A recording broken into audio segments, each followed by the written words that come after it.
Hi, and welcome to Coding with Jesse. I'm Jesse Skinner, and I'm working through a demo with React.js. So far, I've converted a web page to use React.js. I've split it up into lots of different components. And I have now a radio option group, which represents these options in the middle.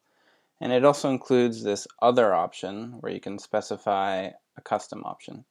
So what I'm going to do in this episode is make it so that this other option here is optional.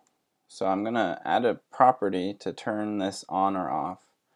So if I go over to my code, I have this radio option group. So what I want to be able to do is add another property, other equals true, like so.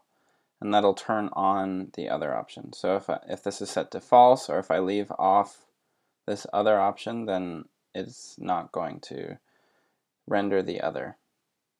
So if I go over to my radio option group, right now I'm just always rendering the radio other option. So what I'm going to do here is use this.props.other and use that to decide whether to render this radio other option. And the way I can do that is with a little trick. I'm going to use and then that option right inside there. So what that's going to do is if this.props.other is true, then it's going to render the other option. If it's false, then it's not going to render anything.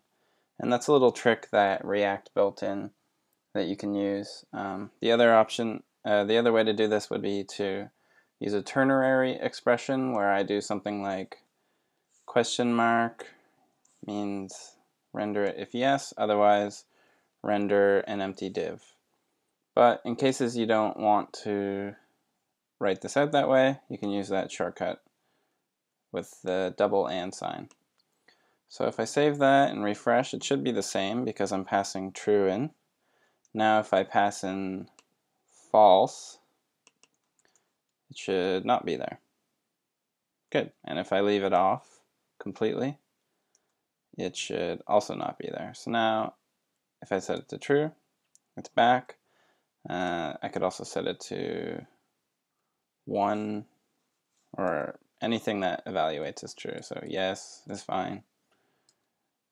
The nice thing about doing it with the curly braces is that it's a real true, and that means I can pass in a real false if I need to.